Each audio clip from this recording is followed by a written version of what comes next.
다 같이 시편 낭독함으로 예배를 시작하겠습니다. 시편 91편 1절부터 6절 말씀입니다.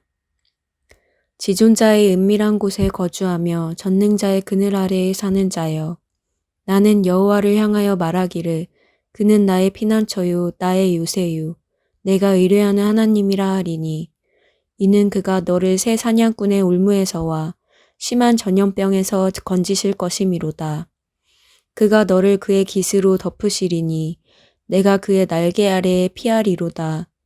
그의 진실함은 방패와 손방패가 되시나니 너는 밤에 찾아오는 공포와 낮에 살아드는 화살과 어두울 때 퍼지는 전염병과 밝을 때 닥쳐오는 재앙을 두려워하지 아니하리로다. 아멘. 만복의 근원 하나님, 온 백성 찬송 드리고 저 전사여 찬송하세. 찬송 성부 성자 성령. 아멘. 나는 전능하신 아버지 하나님 천지의 창조주를 믿습니다.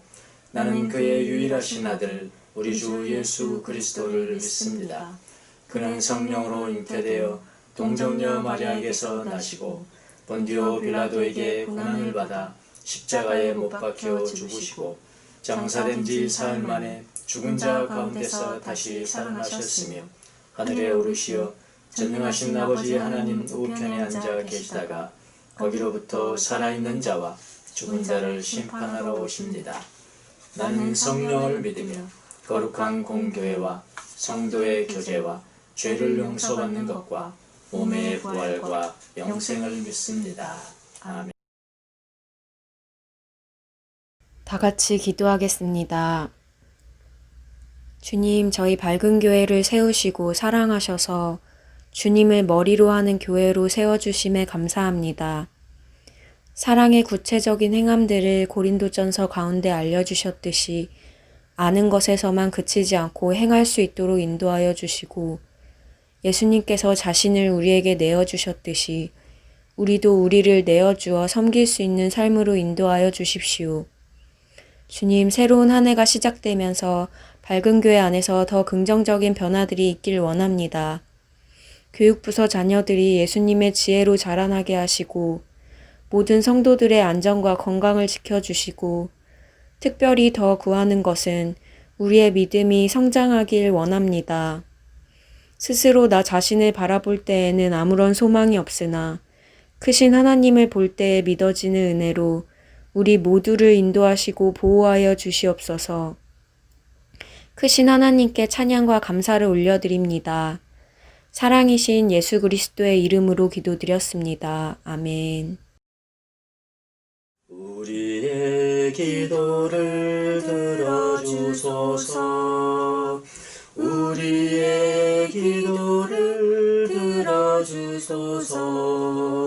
우리의 기도를 들어주소서. 우리의 기도를 들어주소서. 기리에 기리에 엘레이소.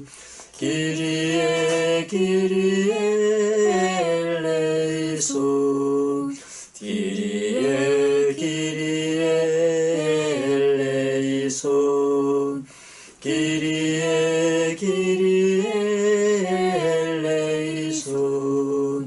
우리의 기도를 들어주소서. 우리의 기도를 들어주소서. 다 같이 성경 봉독하겠습니다. 고린도전서 15장 1절부터 11절 말씀입니다. 형제자매 여러분, 내가 여러분에게 전한 복음을 일깨워 드립니다. 여러분은 그 복음을 전해받았으며 또한 그 안에 서 있습니다. 내가 여러분에게 복음으로 전해드린 말씀을 헛되이 믿지 않고 그것을 굳게 잡고 있으면 그 복음을 통하여 여러분도 구원을 얻을 것입니다. 나도 전에 받은 중요한 것을 여러분에게 전해드렸습니다. 그것은 곧 그리스도께서 성령대로 우리 죄를 위하여 죽으셨다는 것과 무덤에 묻히셨다는 것과 성경대로 사흔날에 살아나셨다는 것과 게바에게 나타나시고 다음에 12제자에게 나타나셨다고 하는 것입니다. 그 후에 그리스도께서는 한 번에 500명이 넘는 형제자매들에게 나타나셨는데 그 가운데 덜어는 세상을 떠났지만 대다수는 지금도 살아 있습니다. 다음에 야고보에게 나타나시고 그 다음에 모든 사도들에게 나타나셨습니다. 그런데 맨 나중에 달이 차지 못하여 난 자와 같은 나에게도 나타나셨습니다. 나는 사도들 가운데서 가장 작은 사도입니다. 나는 사도라고 불릴 만한 자격도 없습니다. 그것은 내가 하나님의 교회를 박해했기 때문입니다. 그러나 나는 하나님의 은혜로 오늘의 내가 되었습니다. 나에게 베풀어 주신 하나님의 은혜는 헛되지 않았습니다. 나는 사도들 가운데 어느 누구보다도 더 열심히 일하였습니다. 그러나 이렇게 한 것은 내가 아니라 나와 함께 하신 하나님의 은혜입니다. 그러므로 나나 그들이나 할 것 없이 우리는 이렇게 전파하고 있으며 여러분은 이렇게 믿었습니다. 아멘. 말씀하시는 분은 바로 하나님이십니다.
우리의 모든 괴로움 받고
오늘부터는 고린도전서 15장을 다룹니다. 고린도 15장 아주 중요한 내용이 나와 있는데요. 그건 바로 부활이라는 것입니다. 부활이 무엇인가? 어떻게 우리가 부활을 믿을 수 있는가? 부활을 안 믿으면 어떻게 되는 것인가? 부활과 구원, 복음, 그와는 어떤 관계가 있는 것인가? 그냥 예수님이 죽으시고 우리 죄를 위해서 십자가에 못 박혀 죽으신 건 내가 믿지만, 글쎄 예수님이 죽은 자 가운데서 몸이 부활하셨다? 그거는 내가 믿기 어려운데요. 이러면 구원 받는 것입니까? 못 받는 것입니까? 이런 문제를 바울이 이 고린도전서 15장에서 다룹니다. 그러니까 굉장히 중요한 내용이겠죠. 예. 자, 부활이라는 것은 참 핫한, 정말 부활이 믿어지는 사람들은 참 은혜고요.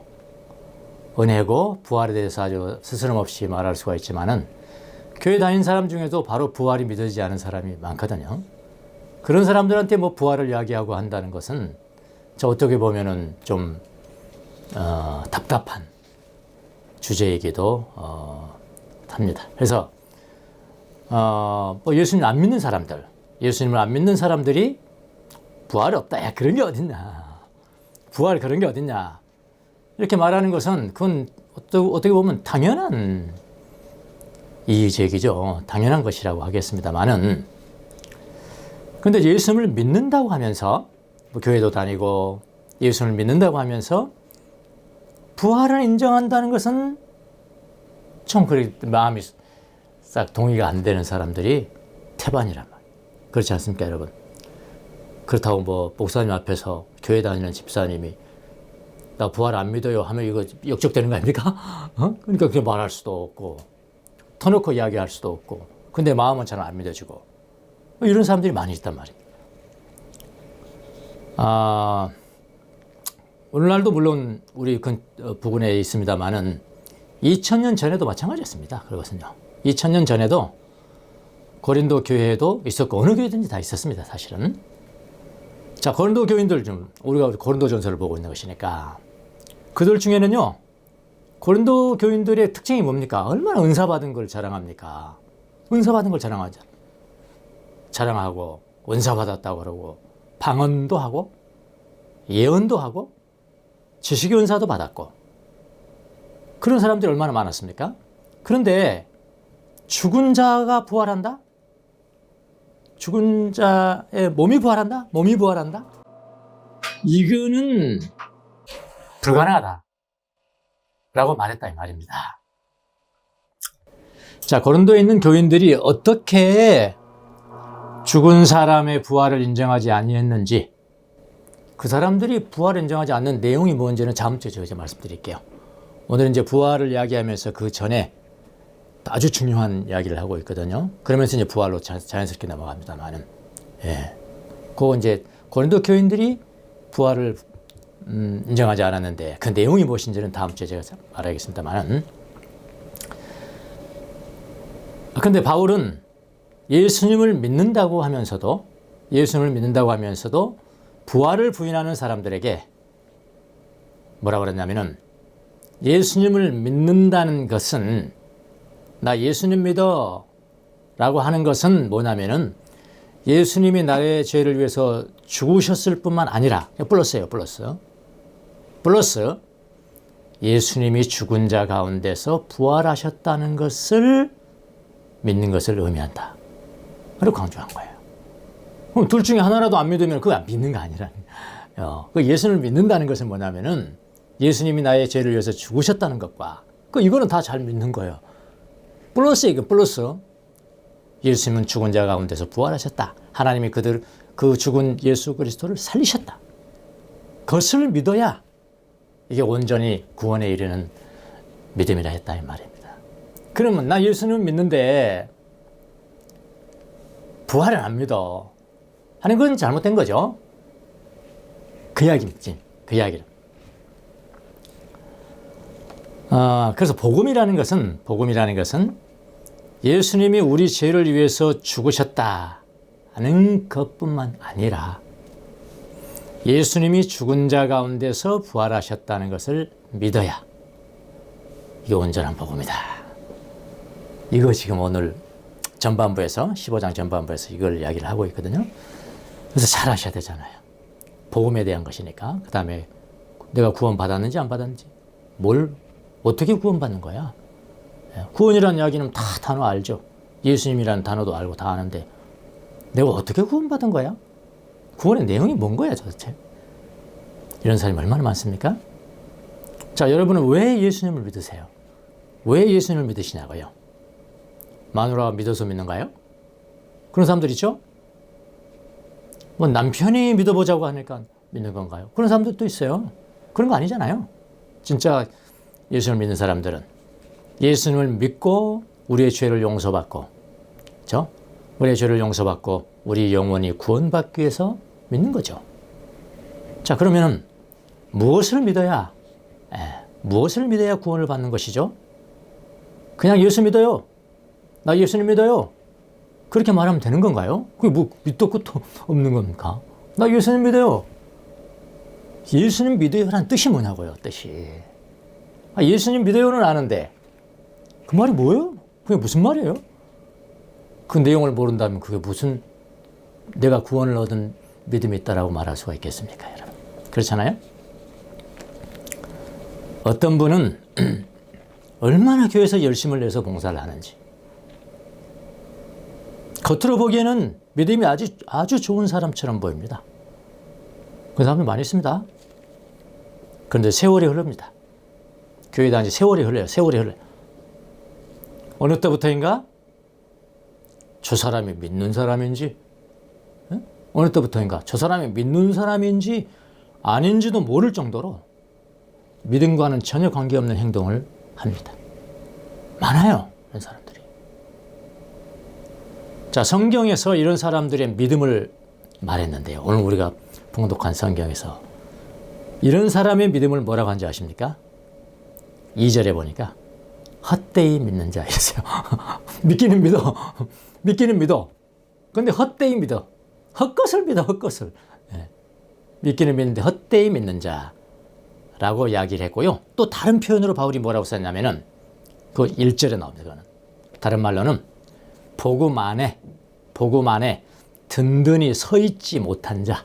1절에서는 또 다른 2절에서는 또 뭐라고 그러냐면은 복음을 굳게 잡지 못한 자. 같은 말입니다. 다. 복음을 굳게 잡지 못한 자, 복음 안에 든든히 서 있지 못한 자, 그 다음 다른 말은 뭐라고요? 헛되이 믿는 자. 이게 다 같은 이야기거든요. 이런 사람들이 얼마나 많은지 몰라요. 자, 성경에서 나 복음 믿어. 나 예수님 믿어. 나 복음을 믿어. 복음을 믿는다는 것이 무엇인지를 아주 샘플로 보여주는 사람이 있어요. 샘플로 보여주는 사람이 인데 여러분도 잘 아시는 바울입니다. 오늘 고린도서를 쓴 장본인이기도 합니다. 이 사람이 어떻게 구원을 받는가 이거 조금 우리가 연구를 해보자고요. 조금 연구해 보면은 우리도 그 길을 따라가야 되는 것이니까 그렇게 믿어야 되는 거예요. 바울처럼 그렇게 믿어야 돼요. 그러니까 아주 중요한 내용이. 가만히 보면 우리가 피상적으로 다 알죠. 바울 사도가 어쩌고 하다가 이렇게 됐어. 이거 다 알지만은 더 중요하게 좀 신학적이고 그렇게 실제적인 문제를 이렇게 짚어보면서 무엇이 가장 핵심적인 내용인 것인지 그 핵심적인 내용을 우리는 따라야 되는 것이니까 우리가 담에색에 갈 필요는 없는 거잖아요. 근데 핵심적인 것들이 있단 말이에요. 그거는 우리가 반드시 본받아야 되는 바울을 따라야 되는 것이니까 바울을 예로 한번 여러분 잘 아시는 사람이니까 한번 봐보도록 하겠습니다. 바울은 원래 예수님을 믿지 않은 사람이었습니다. 예수 믿는 사람을 핍박하는 사람이었죠. 예수 믿는 사람들을 박해했던 사람이고요. 바울은 예수님이 돌아가신 이후에 활동했던 사람 아닙니까? 어디서 극적으로 활동을 했을까요? 스데반 집사. 복음을 예수님을 전해. 그때는 예수님 안 계시잖아요. 이미 가셨으니까. 승천하셨으니까. 그때 얼마나 탁월하게 이 스데반 집사가 설교를 하는지 바울이 그걸 지금 진두지휘하는 거 아닙니까? 그 핍박하는 사람. 그래 스데반이 설교가 다 끝나기도 전에 그냥 죽이라. 바울이 그때는 이제 보스니까 죽일까요? 밑에서 했겠죠. 실행할까요? 그러니까 바울은 옳다. 가다. 이것만 하면 되는 거죠. 이건 끄덕만 해. 내가 죽이지 않았어도요. 두목 리더라는 것은 내가 안 했더라도 끄떡끄떡했으면 누가 한 겁니까? 리더가 한 거래요. 리더가. 바울이 가타 했잖아요. 바울이 가타 했어요. 그래 돌을 던지는데 저들의 죄를 저들에게 돌리지 마십시오. 스데반이 그렇게 하고 죽죠? 바울이 들었을까요? 들었겠죠. 예, 그렇게 했던 사람입니다. 그러니까 예수 믿는 사람들을 박해했던 사람. 그러니까 예수님을 안 믿는 건 너무나 당연한 거죠. 예. 그러니까 그런 그가 첫 번째로 어떻게 됐냐면은 예수를 믿게 된 거야. 그런 그가 예수를 믿게 됐고, 그 다음에 두 번째는 뭐냐면은 예수님을 증거하는 사도가 된 겁니다. 자, 이런 한 거죠. 자, 그럼 이 두 가지를 제가 힘줘서 이야기했습니다. 예수님을 믿게 되었고, 두 번째는 예수님을 증거하는 사도가 됐다. 그는 예수님을 어떻게 믿게 되었으며, 그러면 한번 보자고요. 어떻게 믿게 되었으며, 또 그 다음에 예수님에 대해서 무엇을 증거했는지.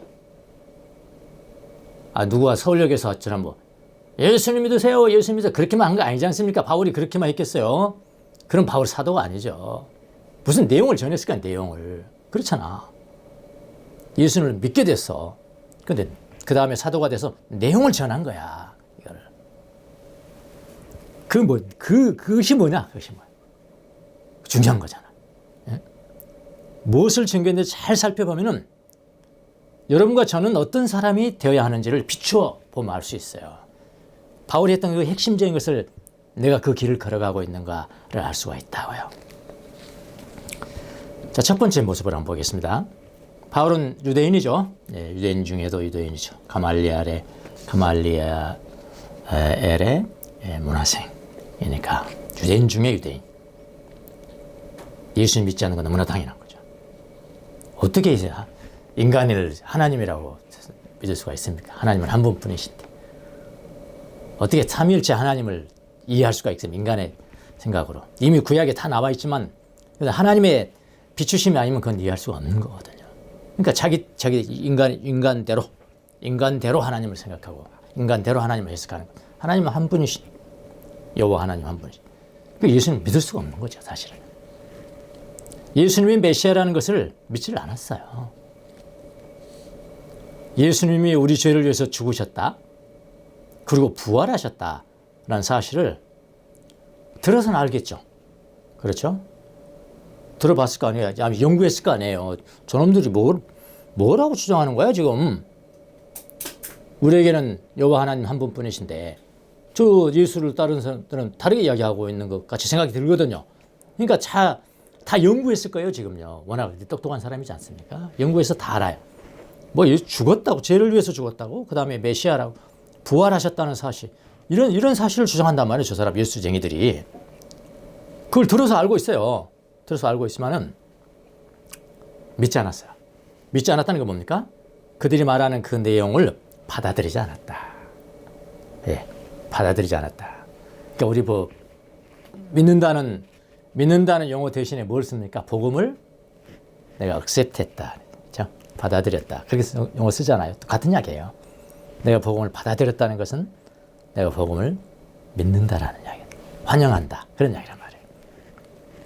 받아들이지 않았습니다. 오히려 믿는 사람들을 핍박했죠. 결정적으로 스데반 집사도 그랬고요. 그 이후에 자기가 믿게 된 그 장소가 어디냐면은 다마스커스로, 시리아에 있는 다마스커스로 가는 그 길목에서 이제 변화되는 길을 간 사람이죠. 예, 거기서도 그 극적이죠. 세상에 예수 믿는 사람들 잡아들이려고 해외 출장을 가는데 그렇게 한번 생각해 보세요. 해외 출장 가는 거잖아요. 예수 믿는 사람 잡아들이려고. 복음 전하러 가는 게 아니고 그는 예수 믿는 사람들을 잡아들이는 그런 검사 역할을 하면서 지금 간 거 아닙니까? 예, 거기서도 절정을 이루죠, 사실은요. 예. 그럼 믿는 자들은 그렇게 핍박을 했다 이 말입니다. 자, 사도행전 9장에 보면 거기 나옵니다. 사도행전 9장에 보면 다마스커스로 믿는 사람들을, 예수 믿는 사람들을 잡아서 송환하려고, 예루살렘을 송환하기 위해서 지금 체포장을 다 받아들고 출장을 가는 거 아닙니까? 이제 가는 중에 무슨 일이 발생했느냐? 갑자기 성경대로 말하면 갑자기 하늘에서 환한 빛, 물리적인 그런 빛이 아니고 다른 빛이라면 그건 하나님이죠. 예. 갑자기 하늘에서 환한 빛이 이 바울을 둘러 비추었습니다. 환한 빛 하면은 하나님. 그는 바로 땅에 엎어졌다 그랬다. 땅에 엎어졌습니다. 엎어져서 그리고 음성을 듣습니다. 음성을 듣는데 어떤 음성이 들려오냐면은 사울아, 사울아, 내가 어찌하여 나를 핍박하느냐. 이 음성이 들리는 거예요. 이거 지금 꿈꾼 거 아닙니다. 환상 보는 것도 아니고요. 그냥 그렇게 막 들리는 거예요. 그리고 바울이 묻습니다. 주님 누구십니까? 누구십니까? 이렇게 모르니까 뭐라고 그러시냐면 나는 내가 핍박하는 예수다. 나는 내가 핍박하는 예수다. 사실 바울이 뭐 예수님 핍박한 건 아니죠. 직접 예수님 시대에 바울이 같이 살았던 건 아니니까요. 예수 믿는 사람을 핍박을 했죠. 예, 예수 믿는 사람을 핍박을 했어요. 예수 믿는 스테반을 핍박을 했고 또 다른 사람들을 핍박을. 그런데 예수님께서 보시기에는 나를 핍박한 것. 어째 나를 핍박하느냐? 나는 네가 핍박하는 예수다. 이렇게 말씀을 하시는 거예요. 그 순간에 어떻게 됐다고 그랬나요? 사울은 사흘 동안 눈이 멀어서 보지를 못했습니다. 자, 이 경험이었습니다. 이 경험. 이 아주 짧은 시간에 일어난 짧은 경험. 자, 이 경험이 뭐냐면 이 경험이 무엇일까요? 대단히 중요한 거예요. 이 경험. 그러니까 부활하신 예수님이 사울에게 나타난 것이죠.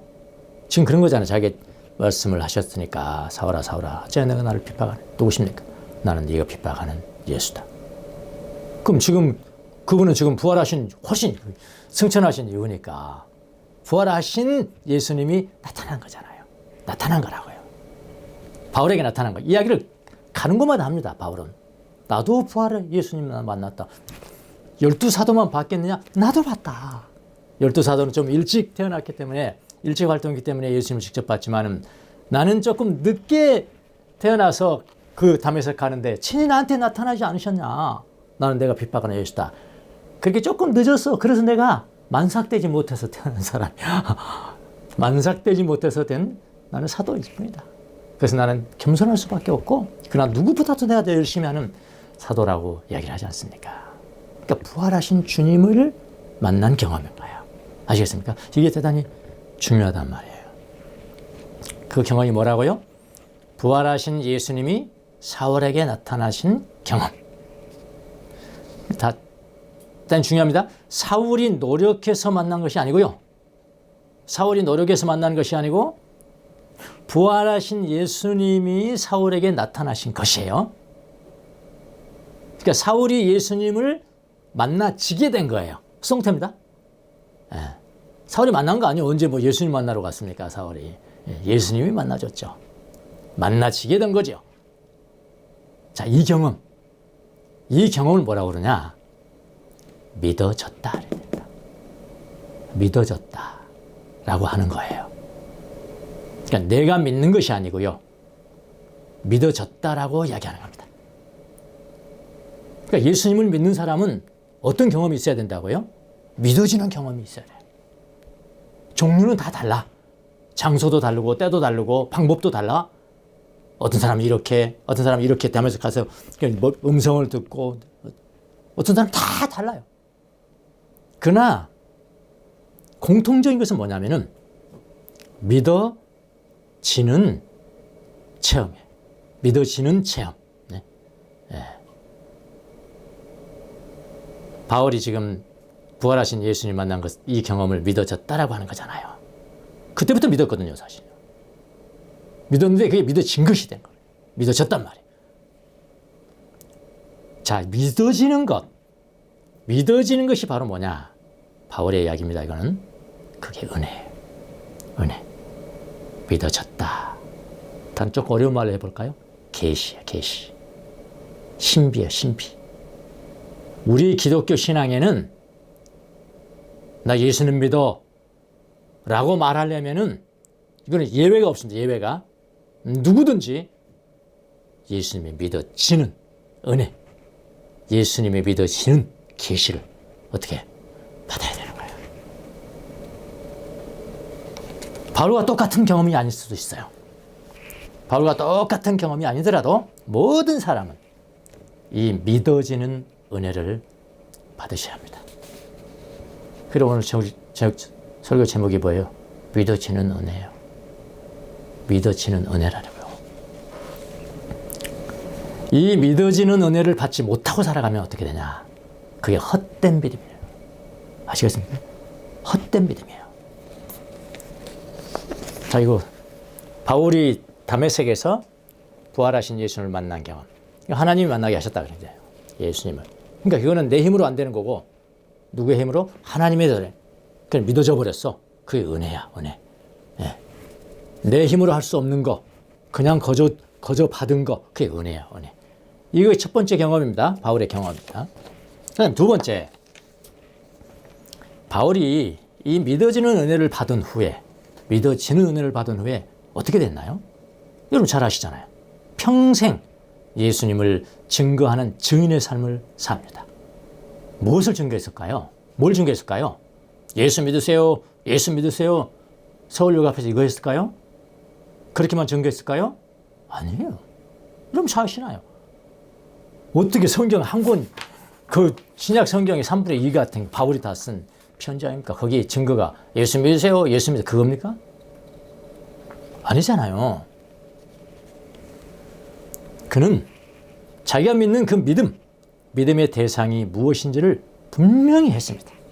자, 오늘 우리 본문에도 나와 있어요. 여러분도 이걸 잊어 절대 안 되는 거예요. 예. 자, 3절을 보면 이렇게 써 있습니다. 내가 전에 받은 중요한 것을. 이게 무슨 말이죠? 자기도 전에 받았다. 누구한테 전에 받았을까요?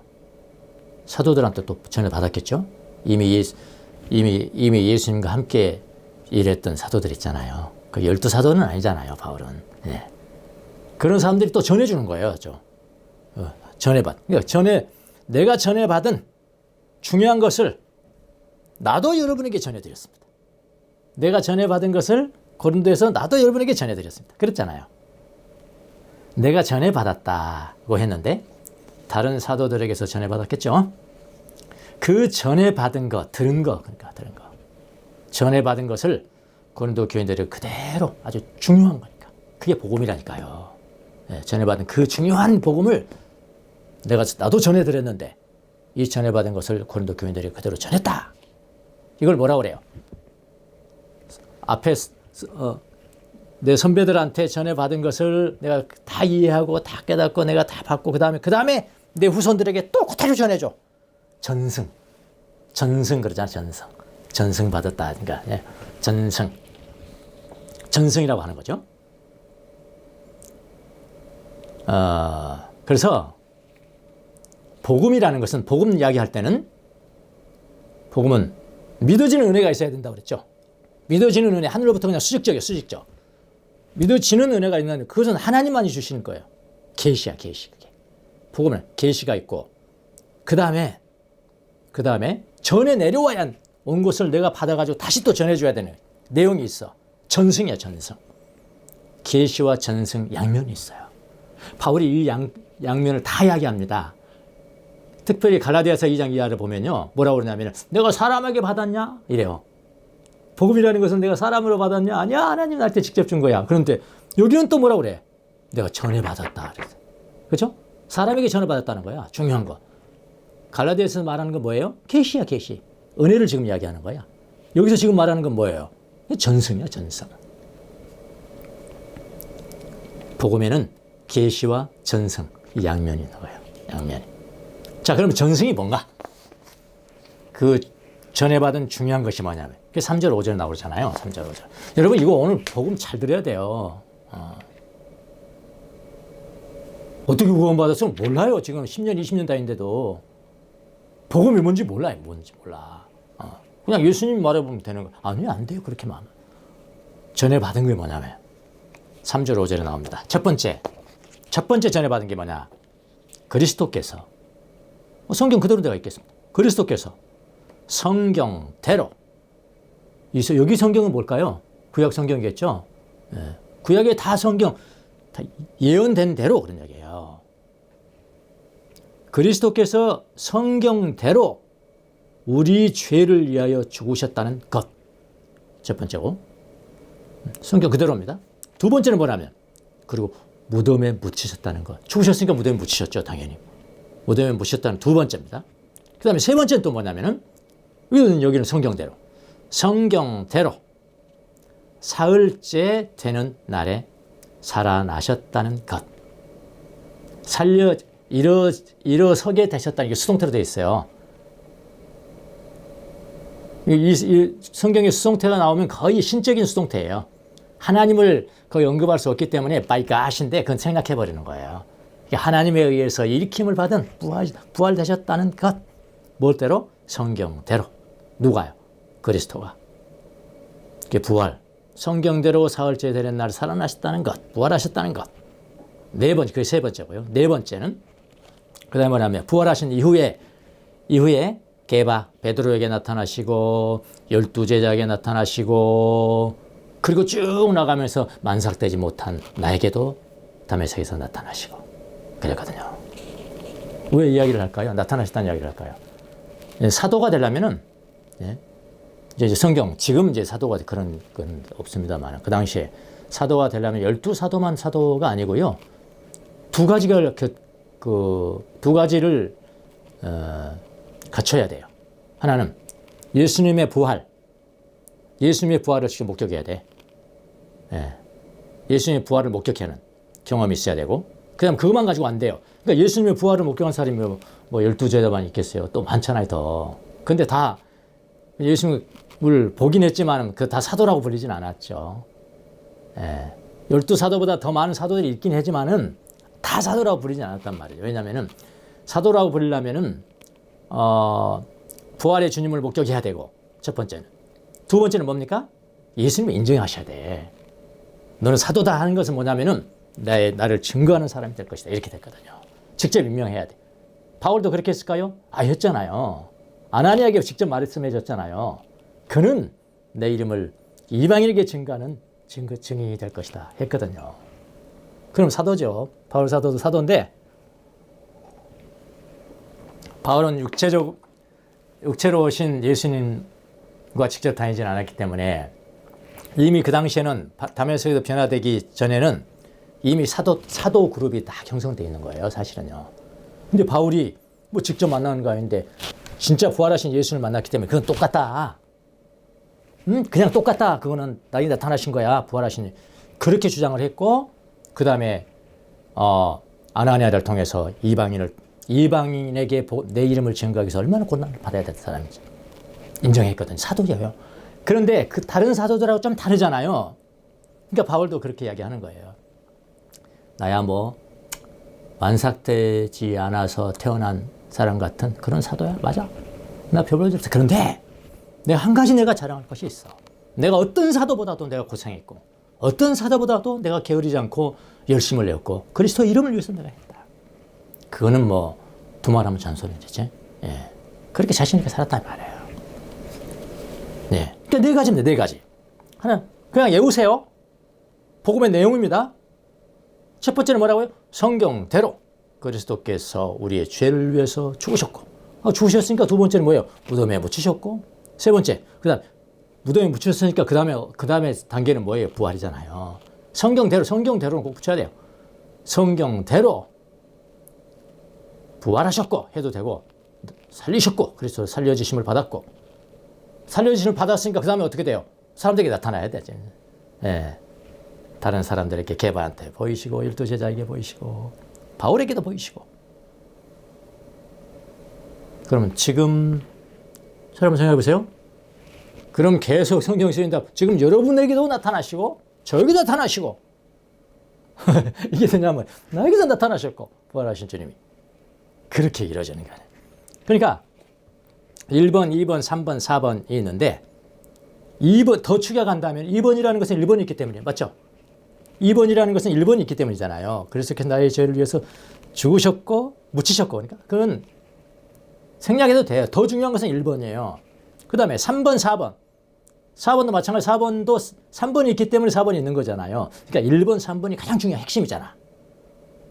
성경대로 그리스도께서 나의 죄를 위해서 죽으셨고 성경대로 그리스도께서 부활하셨고 이게 가장 중요한 거야. 복음. 또 둘 중에서 더 추격한다면 뭐냐면 1번.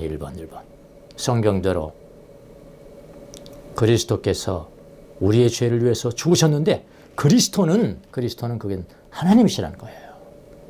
하나님은 부활시킬 수도 있고 부활할 수도 있는 생명이란 말이야. 더 추격하면 1번 하나만 남는단 말이에요. 자, 그러니까 이 전승, 바울이 전승받아서 가르친 게 뭐라고? 4가지라고, 4가지. 움직일 수 없는 역사적 사실이에요. 이것을 전승이라고 하는 거예요. 전승. 그런데 이 전승을 듣고 이해만 되었다고 구원을 받는 것이 아니에요. 아까 제가 두 가지 이야기한 거예요. 하나는 뭐예요? 계시고요. 은혜고요. 은혜. 두 번째는 뭐라고요? 전승인데 두 가지 중에 하나는 빠져도 안 되는 거예요. 바로 이 전승을 알고 이해한다고 구원을 받는 것이 아니라 이 전승이 어떻게 돼야 돼? 제 이야기로 믿어져야 되는 거예요. 은혜 받아야 되는 거예요. 쉽게 말하면. 이걸 계시라고 한다. 그런 이야기예요. 자, 그래서 구원은 언제 일어나는 거니까? 구원. 4가지 전승이 믿어질 때 일어나는 거예요. 추격하면 1번, 3번이 믿어질 때 일어나는 거예요. 더 추격하면 1번이 믿어질 때 성경대로 그리스도께서 나의 죄를 위해서 죽으셨다라는 것이 어떻게? 믿어질 때, 믿어지는 은혜를 받았을 때 구원이 일어나는 거라고요. 자, 확실히 아시겠어요? 바울은 고린도전서 12장 3절에서 이런 말씀을 합니다. 성령으로 감동하지 않고서는 아무도 예수는 주님이시다 라고 말할 수 없습니다. 무슨 이야기죠? 성령으로 믿어질 때만 믿어져야 됩니다. 성령으로 믿어질 때만은 진정으로 믿는 것이다. 그런 뜻이거든요. 믿어지는 사건이 나에게 발생했을 때 뭐라고 하냐면 은혜 받았어. 은혜 받았다는 걸 아무 때나 쓰는 게 아니에요. 예? 믿어지는 사건이 나에게 발생했을 때 나 은혜 받았어. 부활하신 주님이 나타나셨어. 하나님이 나에게 오셨어. 은혜 받았다라고 이야기하는 것입니다. 그래서 이 은혜를 받은 사람이 이제 뭐를 증거해야 돼? 바울 사도가 은혜 받고 난 다음에 뭐 했어요? 전승을 증거했잖아요. 1번, 2번, 3번, 4번 증거했잖아요. 이 은혜 받은 사람이 전승을 증거해야 된다 이 말이에요. 여러분, 이 세상에 많은 은혜들이 있지만 많은 은혜들이 있죠. 하나님 나에게 선물로 주신 거 많은 은혜들이 있어요. 그런데 예수님이 믿어지는 은혜 예수님 믿어지는 은혜 그 은혜를 능가하는 은혜는 없습니다. 그러므로 우리는 최고의 은혜를 구해야 하는 거예요. 최고의 은혜를 구하시라. 최고의 은혜. 여러분의 가족을 위해서 은혜를 구해야 됩니다. 이 은혜를 구해야 되는 거예요. 주여, 내 남편에게 믿어지는 은혜를 주옵소서. 이런 기도가 얼마나 중요해요. 이게 최고의 기도랍니다. 주여, 내 아내에게 믿어지는 은혜를 주옵소서. 내 남편에게 믿어지는 은혜를 주옵소서. 주여, 내 자녀들에게 믿어지는 은혜를 주옵소서. 어느 대학 들어가게 해달라는 그런 은혜는 그냥 놔두면 돼요. 공부 잘했으면 들어가는 거고 못해서는 못 들어가는 거죠. 그거보다 더 급한 게 있다고요. 내 자녀가 예수님 믿어지는 은혜를 주소서. 예수님 믿어지는 은혜를 주옵소서. 주여, 나에게 은혜를 주시되 믿어지는 은혜를 주옵소서. 성경대로 그리스도께서 내 죄를 위해서 죽었다는 사실이 믿어지는 은혜를 주옵소서.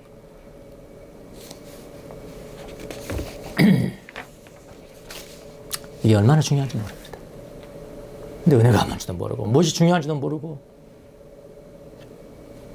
뭐 좀 사업 잘 되게 했으면 그냥 하나님 내가 함께 했다고 그건 좋아하고 이런 건 별로 은혜가 아닌 거예요.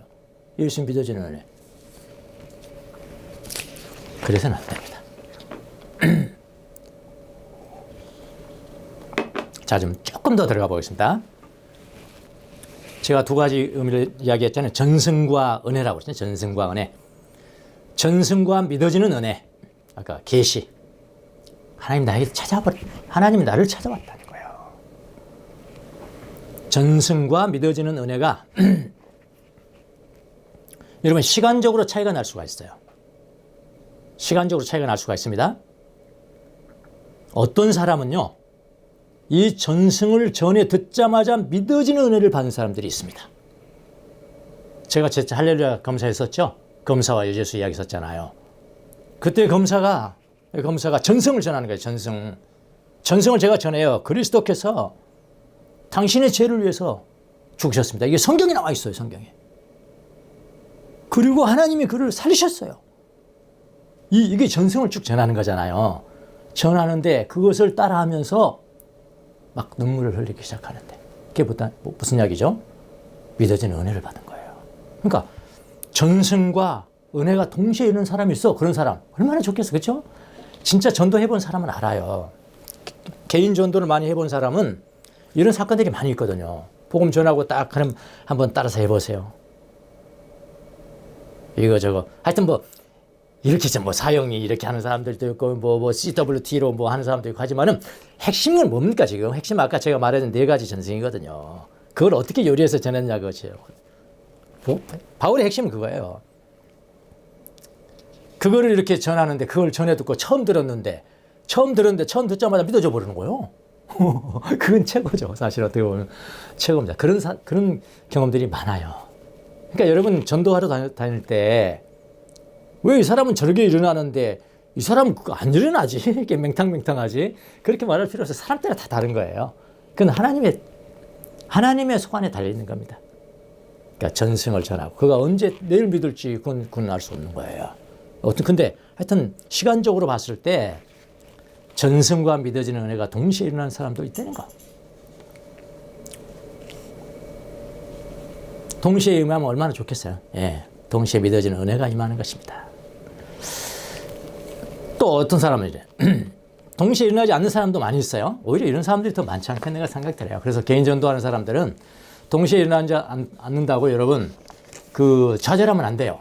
저는 처음에 개인 전도들 할 때 동시에 일어나는 사람도 있고 뭐 10% 정도는 동시에 일어나는데 다른 사람들 가면 그게 안 되는 거야. 그러니까 내가 뭐 잘못했나? 내가 잘못했나? 뭐 이렇게. 근데 그건 오해시고요. 사람마다 다르고 그건 하나님의 소원인 거라고요. 어떤 사람은 이렇게 얘기합니다. 전승이 먼저 다가와. 전승이 먼저 다가오는데 믿어지는 은혜는 나중에 와. 여러분은 어떤 경우십니까? 저는 이 경우입니다. 저는 교회 나간 지 1년 반 동안을 전승을 얼마나 많이 배웠겠어요. 예? 전승. 뭐라고요? 어떻게 이런 방법으로 배웠건 저런 방법, 이런 제목으로 배웠건 이런 제목으로 그건 상관없어요. 중요한 건 뭐냐? 성경대로 그리스도께서 나의 죄를 위해서 죽으셨다. 그리고 묻히셨다. 세 번째 성경대로 부활하셨다. 여러 사람에게도 다 보이셨어. 지금도 나에게 보이시는 거야. 그 내용이 없다면은 아무리 중요한 어떤 조직적인 프로그램을 해서 전승을 전한다 하죠. 그거 가짜지. 가짜죠? 저는 1년 반 동안 전승을 배운 거예요. 얼마나 열심히 배웠겠어요. 그래서 1년 반 배웠는데 교회 다니면서 전승에 대해서 듣고 배우고 그런데 1년 반 정도 됐을 때 믿어지는 은혜가 임한 거야. 그러니까 지금까지 배운 게 어떻게 돼? 지금 전승이 이만큼 있는데 1년 반 먹어가지고 이만큼 다 이거 나는 그렇게 독트린 교리나든가 막 이런 거 다 열심히 그 자체가 믿음인 줄 알았지 난. 근데 아니었어 그건. 그건 그냥 전승을 아는 것뿐이야. 이렇게 막 쌓이는 거야. 쌓이는데 1년 반이 된 다음에 믿어지는 은혜를 받은 거야. 믿어지는 은혜를. 그러니까 이게 어떻게 됐겠어? 와, 이거 진짜 내 머리를 그동안엔 머리로만 막 알고 애우기도 하고 막 그랬는데 이거는 내 마음 영혼 속으로 그냥 확 들어버리는 거야. 이런 경험 많죠, 어떤 사람들? 많이 그동안 교회 막 10년 다니다가도 막 그렇게 했는데 어느 날 그냥 믿어지는 은혜를 그렇게 늦게 받은 거야. 그러니까 그동안에 배웠던 게 그냥 타타타타 맞춰져 버리고. 이런 경험을 하시는 분 참 많이 있으시잖아요. 예. 저에게도 믿어지는 은혜가 임했습니다. 믿어지는 은혜. 믿어지는 은혜가 임한 순간부터 지금까지 내 마음속에 있던 모든 전승 그대로 그냥 믿어지는 거지. 그대로 믿어지는 거지. 그대로 믿어지는 거예요.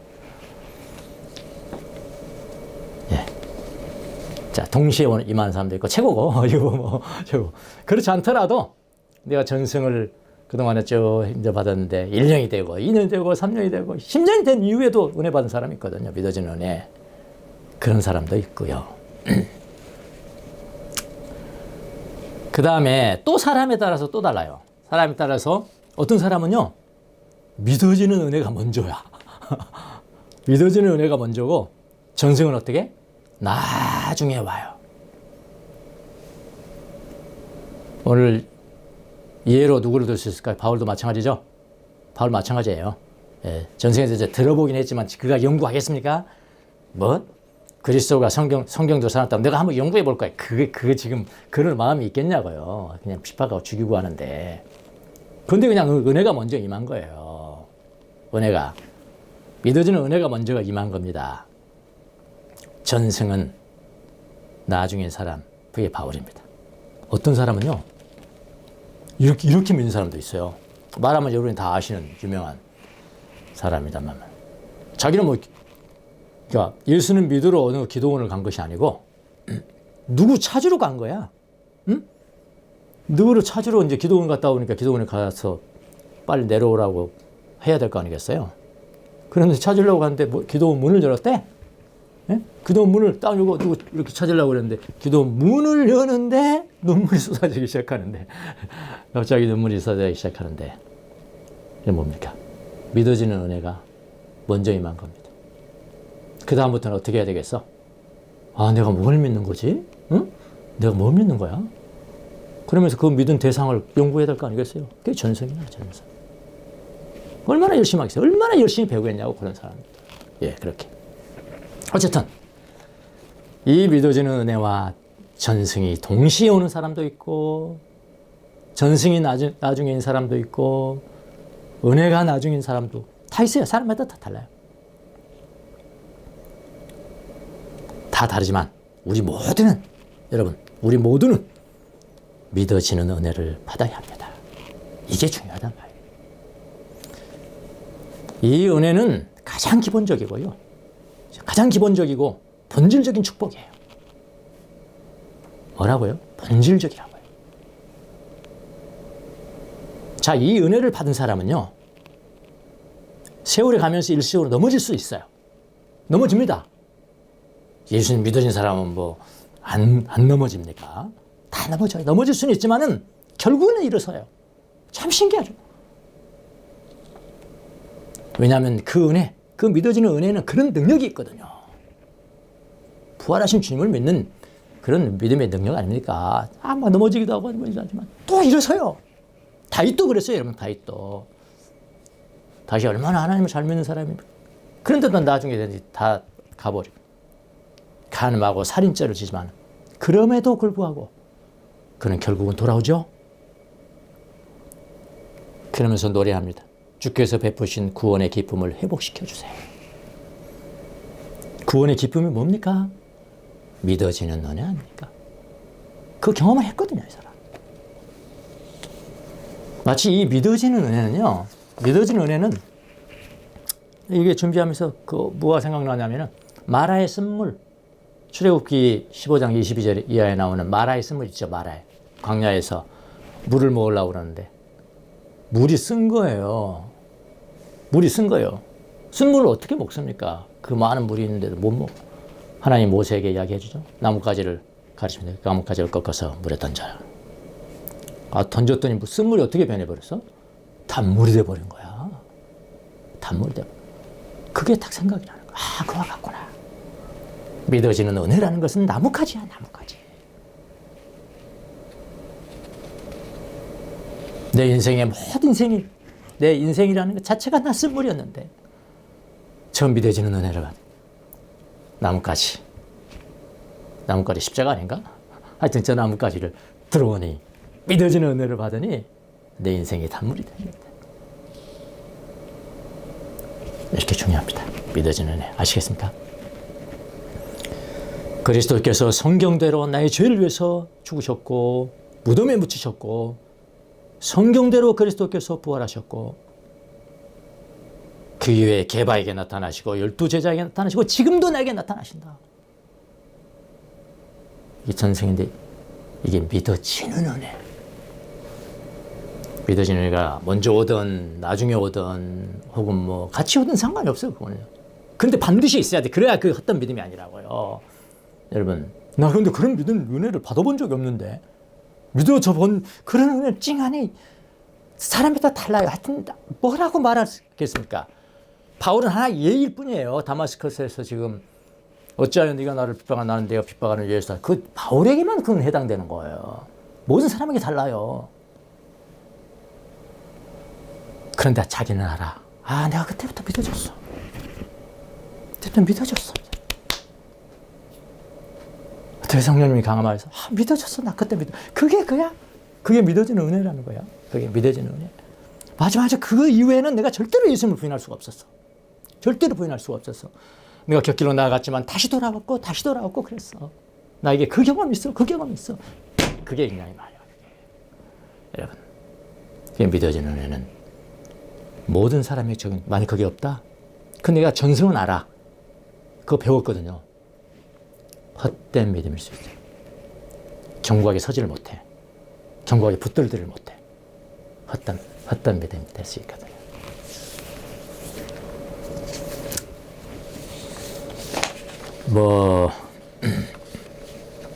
이런 설교는, 이런 류의 설교는 사실은 상 기초적인 설교죠. 어떻게 보면. 구원의 내용이 무엇인지, 믿는다는 것이 무엇인지. 이거 빼놓으면 기독교는 우리가 교회로 왜 모이는 겁니까? 이거 빼버리면. 이 기본적인 거 이거 빼버리면 우리가 왜 교회 다니는 거예요? 왜?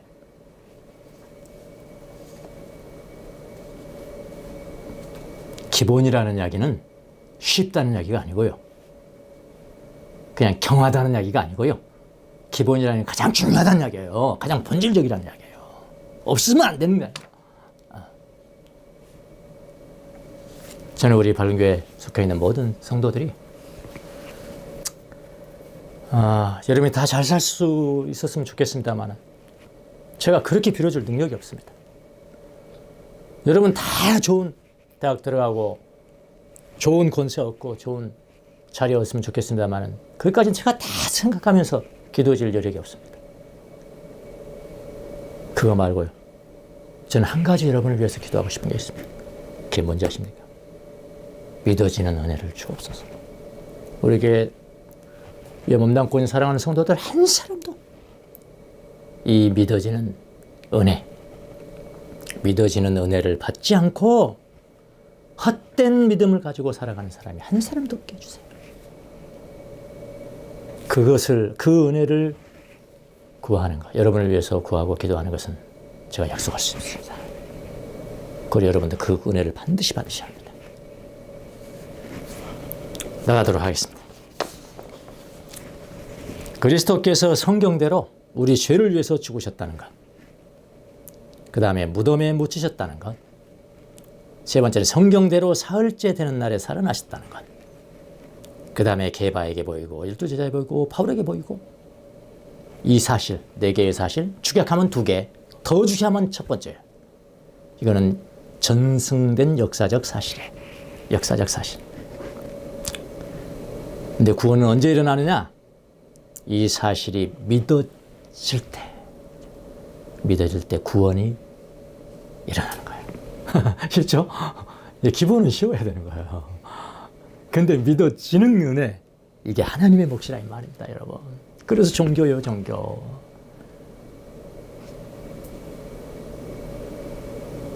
그래서 기독교는 과학에 근거한 그런 합리성이 아니란 말이에요. 초합리란 말이에요, 초합리란 말이에요. 이 설명이 안 되는 거예요, 설명이 안 돼. 계시가 있다면 계시, 은혜가 있다면 은혜가. 수직적이란 말이에요, 수직적. 오늘 갑자기 나는 그렇게 만날 생각도 안 했는데 뭐 그냥 내려온 거란 말이에요, 내려온 거. 예? 다메섹에서 어떻게 바울 사도가 부활하신 예수를 만나겠습니까, 여러분? 어떻게 계획이나 돼 있습니까, 여러분? 예. 그냥 누르는 거예요, 이게 청천벽력 같은 거예요. 그게 계시예요. 그래서 종교인 거예요. 신비인 거예요. 이 경험은 모두가 해야 되는 거예요, 모두가. 그 사실이 그래서 믿어져야 되는 거예요, 믿어져야 돼. 그러니까 믿어지는 은혜를 받고 그 다음에 4가지 혹은 2가지, 1가지 전생을 믿어야 구원에 이르는 것입니다. 여러분 모두 믿어지는 은혜를 받고 그리스도께서 성경대로 우리 죄를 위해서 죽으셨다는 거, 무덤에 묻히셨다는 거, 성경대로 사흘째 되는 날 살아나셨다는 거, 그리고 게바에게 보이고 12제자에게 나타나셨다는 사실을 믿으시기 바랍니다. 믿어지시기를 바랍니다. 예, 믿어지는 은혜가 다 여러분에 있게 되기를 예수님의 이름으로 축원합니다. 기도하겠습니다.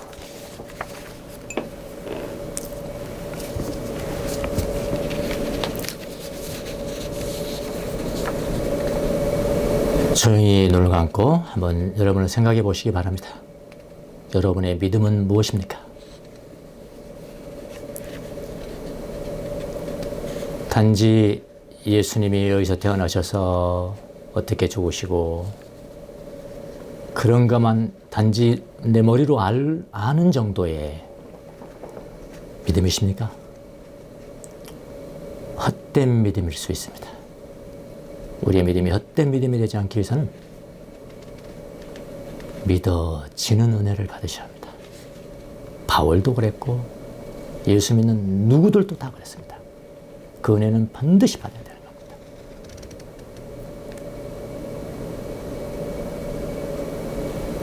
제가 여러분을 위해서 기도하겠습니다. 하나님, 우리를 이곳으로 부르신 분도 주님이시고 주의 말씀을 듣게 하신 분도 주님이시고 함께 이렇게 신앙생활을 할 수 있게 도우신 분도 주님이십니다. 우리 함께 이 말씀을 듣는 사랑하는 성도들 단 한 사람도 헛된 믿음을 갖지 아니하게 도와주옵시고 위로부터 내려오는 믿어지는 은혜를 받고 경험하는 성도들이 다 될 수 있도록 은혜를 베풀어 주시기를 바랍니다. 누구든지 성령으로 말미암지 않고는 예수를 주시라고 할 수 없다고 하셨는데 하나님의 은혜로 말미암아 예수 그리스도가 성경대로 우리 죄를 위해서 십자가에 못 박혀 죽으시고 성경대로 부활하셨다는 사실이 우리에게 믿어지는 그런 큰 축복을 우리에게 허락하여 주옵소서. 우리의 가족들 한 사람도 빠짐없이 이 은혜를 받는 귀한 성도들이 다 될 수 있도록 주여 축복해 주시옵소서. 감사하고 예수님의 이름으로 기도합니다. 아멘.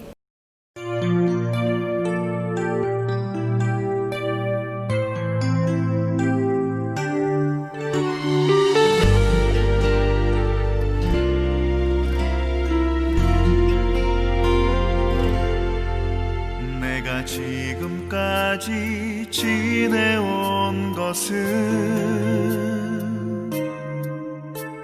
주의 은혜라 주의 은혜라 지금까지 지내온 것은 내가 하나님의 자녀 된 것은 주의 은혜라 주의 은혜라 하나님의 자녀 된 것은 주의 은혜라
코로나19 극복을 위한 전교인 합심 기도를 하겠습니다.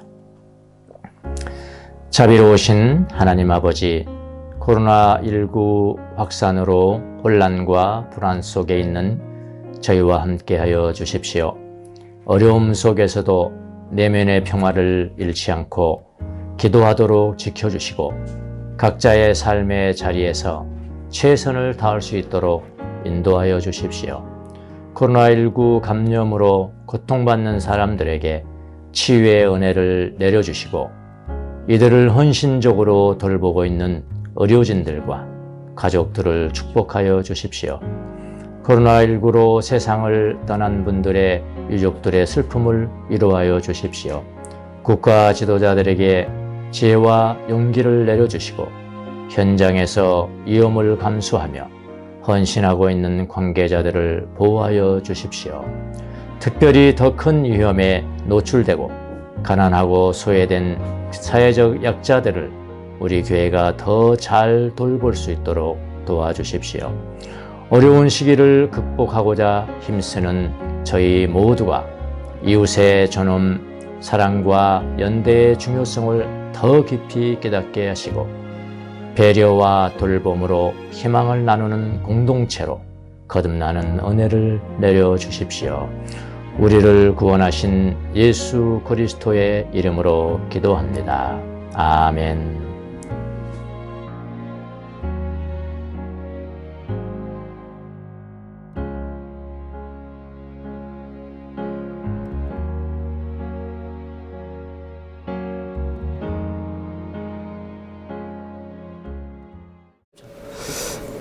예, 이제 2021년 새해가 돼서 원래 같았으면 뭐 인사이동, 재정, 예산 뭐 그런 것도 할 텐데 완전히 교회가 지금 정지가 돼 있으니까요. 움직임이 뭐 정지가 돼 있기 때문에 그대로 가되 특별히 인사 문제에서 좀 합리성을 위해서 좀 이렇게 변경될 수 있는 각 부서에서 스스로 알아서 이렇게 해주시면 될 것 같습니다. 그리고 우리가 다시 모일 수 있는 그날이 언제가 될지 모르겠지만 그날이 되면은 또다시 소생해서 다시 한번 생각하고 조직하고 계획 세우고 그럴 수가 있을 것 같습니다. 예, 그리 알아주시기 바랍니다. 주님의 은혜에 감사해서 귀한 사랑과 나눔의 연보를 주님 앞에 올려드렸습니다. 연금이 사용되는 곳에 하나님의 영광이 드러나게 도와주옵시며 주의 나라가 확장되는데 쓰임받을 수 있도록 은혜를 베풀어 주옵소서. 지금은 우리 주 예수 그리스도의 은혜와 하나님 우리 아버지의 무한하신 사랑과 성령님의 이루어심과 교통하심과 감동 감화하심 이 땅에 살아가면서 복음에 견고히 쓰고 복음에 온전히 붙들리며 그래서 믿어지는 은혜와 그 은혜로 모든 전승이 믿어지는 사람이 되어서 구원에 이르는 귀한 성도들이 되기로 다짐하는 사랑하는 주의 종들 머리 위에 지금부터 영원토록 함께 계실지어다. 아멘. 예수님만을 더욱 사랑 날이 갈수록 더욱 사랑 고난이 와도 더욱 사랑 내 삶의 고백 더욱 사랑 예수님만을 더욱 사랑 날이 갈수록 더욱 사랑 고난이 와도 더욱 사랑 내 삶의 고백 더욱 사랑